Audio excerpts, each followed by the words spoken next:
Welcome to The Road. This is a weekly podcast of All Saints Lutheran Church. I'm your host, John Pedersen, and I serve as pastor. Each week we reflect on faith, life, and navigating the road ahead.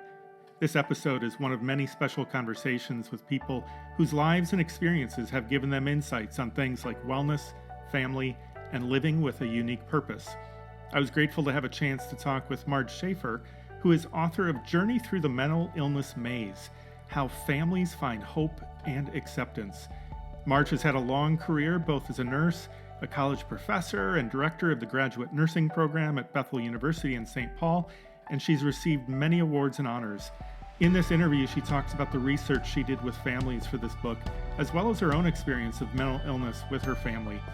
If you live with a family member who has mental illness, I think you'll be encouraged. And there will also be a link to her book on Amazon under this podcast. Here's this week's conversation. Well, Marge Schaffer, it's so good to have you on the podcast. And we've had a number of conversations over the years about mental health and how we can address that at All Saints. And you recently published a book, and I want to get to that in a bit. But I first wanted to ask you, and maybe give people a chance to get to know you a little bit and your professional background. You've had a long career in the medical profession with a lot of notable accomplishments. You served as a psychiatric nurse on inpatient units working with children, youth, and young adults. You have a PhD and served as a professor in the nursing department at Bethel University in St. Paul for 31 years, where you served as director of the graduate nursing program. In 2010, you received the University Professor Award from Bethel, which is a very short and distinguished list, and you were the first woman at Bethel to receive it. You're a two-time Fulbright Award recipient. Wow. Just talk about your nursing and teaching experience, and what did you find most rewarding about that? Well, I did my work in mental health nursing in the 70s and then public health nursing in the 80s. So it's a long time ago. But what I remember that I really liked about public health nursing was the great variety of things that I was able to do. And I loved the prevention focus of public health nursing. And then once I got into teaching, which started about 1984, probably one of the things I enjoyed a great deal was mentoring graduate students in their writing. So I worked with them on their master's thesis, and master's projects. And a number of them, we were able to work together, and I helped them get an article published with both our names on it. And so, yeah, that was very, very enjoyable. Another thing I really enjoyed was actually teaching students in public health nursing settings. So I was actually at Bloomington Health Department for a number of years, taking students there every fall. And we would go into homes, into community settings, into schools where they all experienced public health nursing. And I just loved, having them get excited about working as a public health nurse. And some of them actually became public health nurses. So that was fun. Another thing that was pretty enjoyable about that experience was I was able to do some writing with some of my colleagues working in public health. For example, in Bloomington, one of the nurses, two of them actually, established what they called a pregnancy-free club in one of the schools. And so I worked with them to publish an article, and so that other people in public health nursing could learn about what they did. And so that was very rewarding. You can kind of hear a writing theme here, actually. Yeah. I enjoy. And then the Fulbrights were amazing. They were just amazing. My first one was to Norway in 2005, to the University of Oslo. And while I was there, I met two public health nursing faculty at one of the colleges in Oslo. And we have gone on to do a number of research projects and writing together. Yeah, very, very enjoyable. And so my last time in Norway was actually in 2015, when I was invited to teach graduate public health nursing students about public health, a particular model of nursing and public health. And I had just such a good time there. I was able to visit the two families of, or the two daughters' families of my colleague, Kari Glavine is her name. And I have such a distinct memory of one of the baby was actually out in a stroller sleeping outside in October. So they really believed in fresh air, which was lovely. Another fun thing that happened in Norway in 2005, I actually was able to go find my great great grandfather's grave at a church out it was on the Norwegian Swedish border in Finnskogen was the name.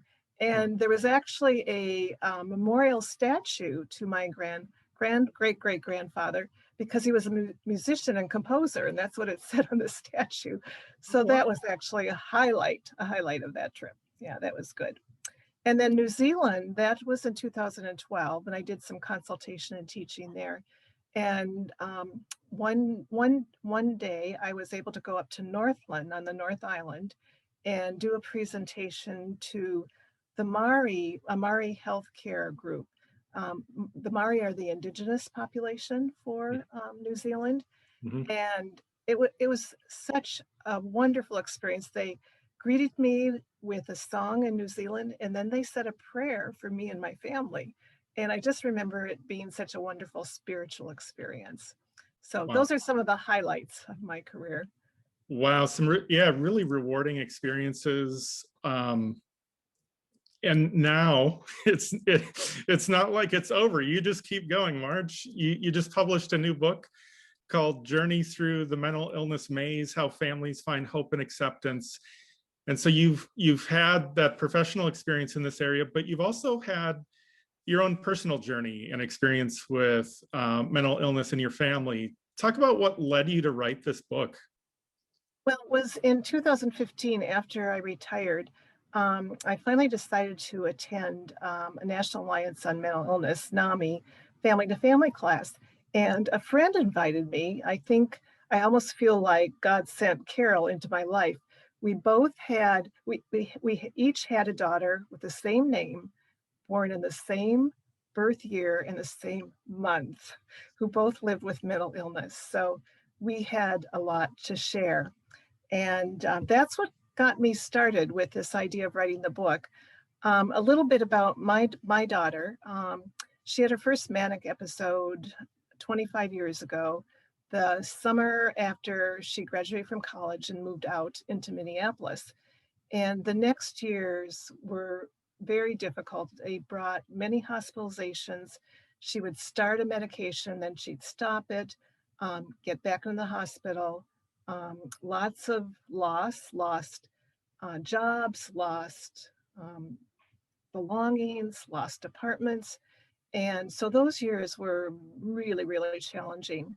And I think the hardest thing for me was losing all the dreams I had for my daughter and what she should accomplish. She graduated from college, and you have certain hopes and dreams for your child after they do that. So that was really difficult. But I have to say things have been much improved the last, I would say, 3-4 years. She has a lot of support from mental health resources, and that has made a big difference. And I'm very thankful for those supports. So when I attended that 2015 NAMI class, one night we divided into our family member groups. So I was with other parents of adult children.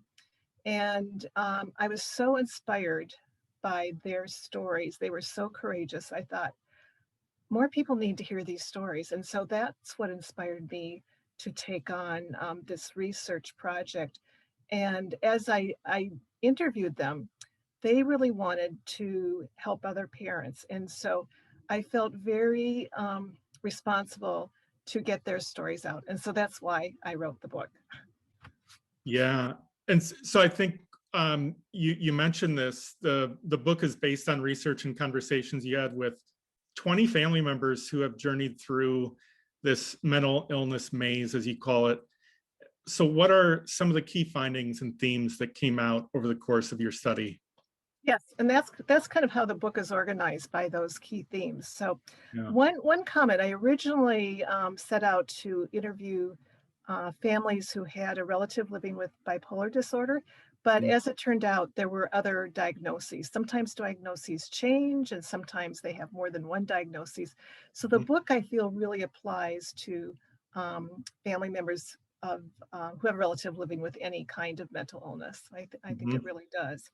So there are three what we call emotional response stages that NAMI talks about, and they in their family to family class, and the stories that I collected really followed these stages of emotional response. So the first one is crisis.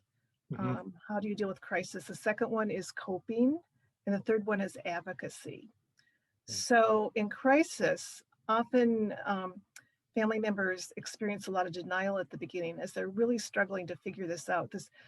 This their loved one becomes someone they don't know anymore. You know, they don't have the past behaviors, they've changed, and they don't understand what's happening. So there's a lot of struggle with that, figuring that out. And then their coping strategies, there's many a chapter on different coping strategies. One thing they learned was that they need to think differently about their expectations for their loved one. They can't expect the same things, and that's really hard to change those expectations. They learn to develop compassion when they let go of those ideas for what they thought their relatives should be. Mhm. They learned how to lean on others for support. That was a huge thing, learning that one is not alone in Mhm. this journey. Yeah. They learn to have hope within what is possible, because not everything is possible. So they learn to moderate their hope and make it more realistic. Mhm. And they develop self-care strategies. So all those things are in the book. Another frequent theme is the very fragmented healthcare system, mental health care system, and the barriers and the struggles they had in trying to get help.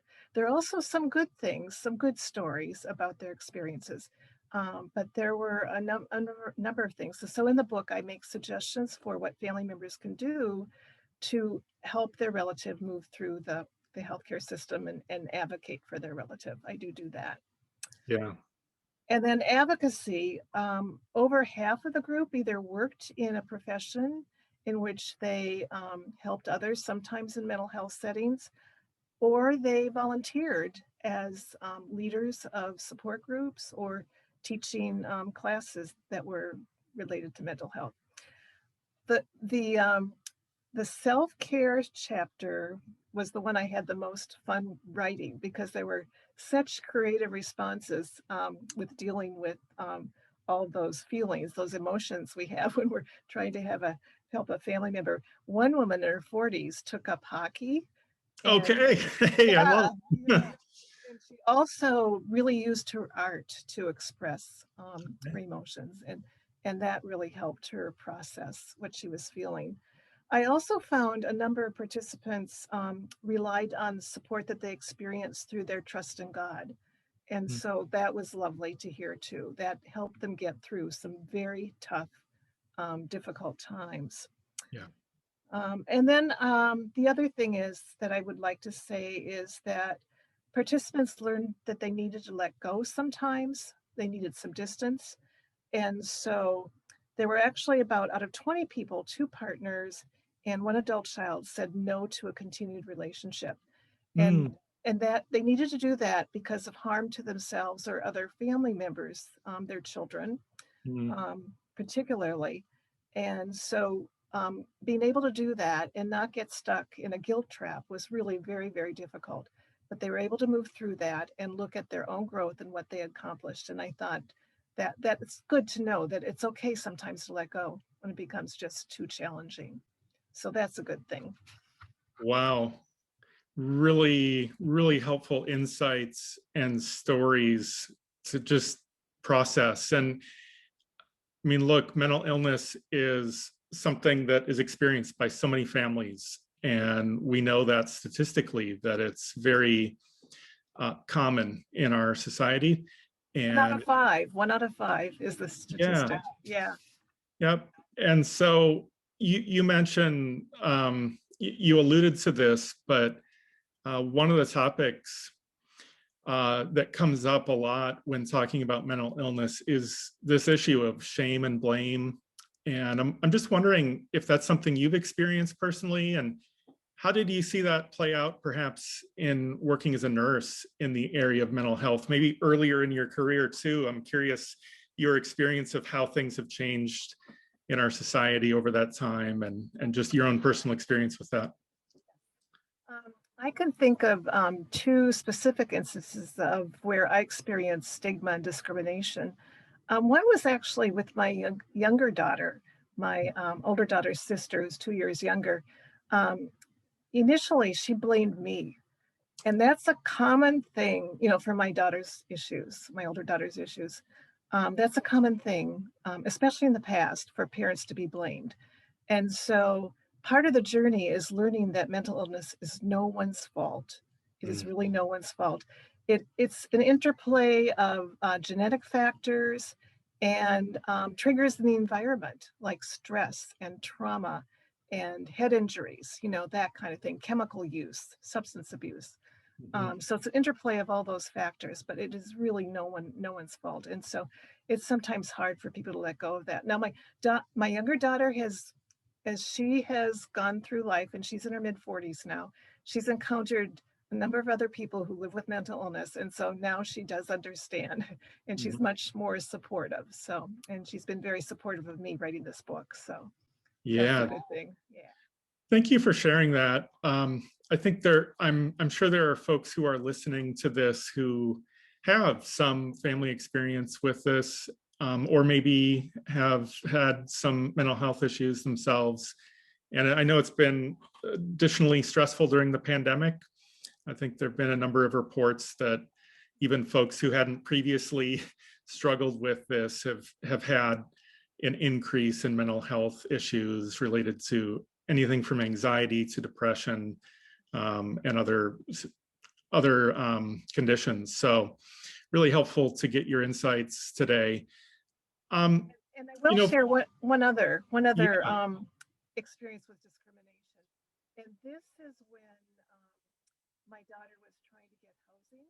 She actually had a mental health housing subsidy, um, but had she never was evicted, but she was asked to leave a number of apartments Mm, because of often when she brought friends in who would cause trouble or difficulty.